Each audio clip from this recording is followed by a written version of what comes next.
everyone. I'm Stacy and I grew up in New Jersey with my mom and older sister. Make sure you like and subscribe. My sister Kelly and I have the tightest bond. Even though Kelly's 10 years older than me, we get along really well and do everything together. We cook, watch TV shows, kick around the ball in the garden, everything. Hey sis, where are you? In a minute, I'll be right out. That was Kelly. We told each other everything. When Kelly had her first kiss, I was the first one she told. We were inseparable. I loved my mom so much too, but, well, she was kind of strange. She acted really childish all the time. She only wore Barbie clothes, and she always had her hair in pigtails and talked in a baby voice. Whenever people saw my mom and sister together in public, they always thought they were sisters instead of mom and daughter. Or even worse, they thought Kelly was the mom. Kelly said, "Hey, listen, the reason why my mom acted this way was because right after you were born, our mom went to this rodeo show. As the rider struggled to hold on to the buckling horse, one of the horse's shoes came loose and came flying towards my mom. It hit her right in the head and she blacked out. One of the riders screamed, 'John, you really did it now. We're gonna get sued for this.' When she came to, she started acting like a 5-year-old and was never the same. It's not like my mom can't look after herself, but she isn't exactly the most socially apt person. Take this time, for example. When I was 14, Kelly took us to the carnival. When we arrived, we went to get some food straight away. Everything looked so delicious. Mom wanted a bit of everything. 'I want cotton candy.' 'No, Mom, you'll upset your stomach.' 'Cotton candy.' Mom stomped her feet like a child, then fell to the ground. Everyone around us were staring at her like she was an alien. Someone in the crowd yelled, 'Hey, get her out of here. She needs to be in a crazy house.' Kelly and I were so embarrassed. We dragged Mom away, and as we left, I noticed this one kid who was really staring at us. But I was too overwhelmed to pay him any mind. We ended up leaving the carnival right away, and I didn't even get to go to any of the rides. We arrived home, Kelly pulled me aside and said, 'Hey, from now on, we will be keeping her home. No one can know about Mom, okay? That means no sleepovers or dates at our house.' I nodded. I wasn't sure why Kelly's so desperate on the secret, but I trusted my sister, so I agreed. The next day was the first day of school, and when the teacher came in, she said we had a new kid in our class. A really cute boy walked in, and a part of me felt like I knew him. Where do I know him from? Then it hit me like a brick to the skull. The carnival! He was the boy who had witnessed my mom's tantrum. Oh no! Kelly said no one could know about Mom, but this boy could leak the secret to everyone. 'Hi, I'm Mike.' When Mike sat down, he made eye contact with me and his eyes widened. Oh no, he recognized me too. It was all over. When the lunch bell rang, I knew I had to come up with a plan. I bolted the cafeteria and searched desperately for Mike. Soon, I spotted him sitting at the table on his own. I rushed over and sat next to him. 'Hi, Mike. I'm Stacy.' 'Oh, hi, Stacy.' 'Listen, what you saw at the carnival, it's nothing to worry about. Just, I would really appreciate it if you could keep what you saw private.' 'Oh, of course. Well, I will on one condition.' I was shocked. 'A condition?' 'Yeah, you have to be my friend.' I laughed. 'Oh, that's nothing. Of course we can be friends.' We shook hands and spent the rest of lunch together, and I discovered Mike was actually a really sweet and funny guy. Whenever he looked at me or touched me, I would feel butterflies rise up in my stomach. What was this feeling? At home, I told Kelly about Mike and how I had solved them. 'Don't worry, he promised not to tell anyone about Mom.' See that right? But you can't be friends with Mike. You shouldn't speak to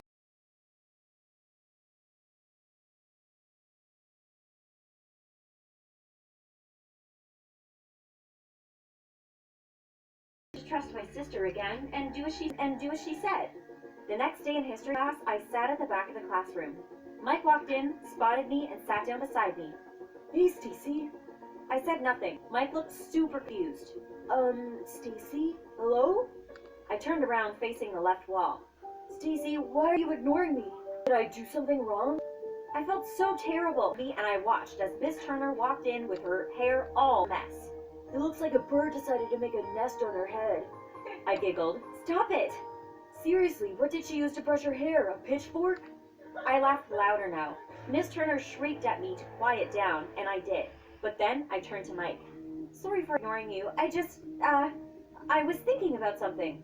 That's fine. We still friends? I nodded. Yeah. Okay, I know what you're thinking. What about what Kelly said? But I really liked Mike, and besides, what harm could he do? As it turned out, it seemed he could do a lot of harm. That weekend, I asked Mike to come to my house for a study session. Really, I was just using studying as an excuse to hang out with him outside of school. When he arrived, I got him to climb in through my window. He was sort of confused, but when I told him about my sister, he agreed it was probably better to keep this all a secret. We got our history homework out and started working on the questions. All right, first question. Why did Germany invade Poland? You're so beautiful. I nearly choked on my own saliva. Stacy, I'm sorry, I don't want to make things weird. I just had to say it. Oh, I looked at Mike lying there with his cute little curls of hair, and I don't know what came over me. But what I did next shocked Mike to his core. I leaned over and kissed him. Then the worst possible thing happened. Someone knocked on my door. Stacy, I'm coming in. No! I rushed over and shut the door. That was close. Stacy, is something wrong? No, what's going on?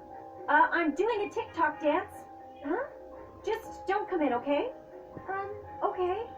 Kelly left and we breathed a sigh of relief. TikTok dance? Shut up. But then I turned and found a face looking in through my window. Kelly! She looked furious. She climbed into my room and shouted, "What is this boy doing here?" Mike, you should leave. Mike nodded and ran out of there. When he was gone, I turned to Kelly, but she was already on me. Stacy, you can't be bringing anyone here, understand? Mom has to be kept a secret. But why? I don't care if people tease us about it. I love Mom. I know, but you just have to trust me on this. We have to keep things secret. You can't see Mike anymore. No, Kelly, you can't. That's enough. I bit my lip. Kelly had never shouted at me before. Kelly ran through her hair. Look, I have to go to work. I have a shift at the diner. I'll see you later. Kelly left and I sat down and cried on my own. That night, Kelly had a late shift, so I tucked Mom into bed. Are you okay, Stacy? Yeah, Mom, it's just... Oh, don't worry. You're going to sleep now.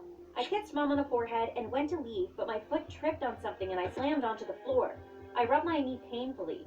I looked to see what I had fallen on and noticed a box under the bed. Curious, I opened it up. What I found sent my whole world spinning. It was a box full of dozens of newspaper articles and reports about my mom, and it revealed that she was actually a patient at a mental hospital. Well, an ex-patient. She had escaped and ran away many years ago. There was a police report included that demanded for her to return. I struggled to process all of this. It felt like someone had opened up my brain and poured some sugar on it. Nothing made sense.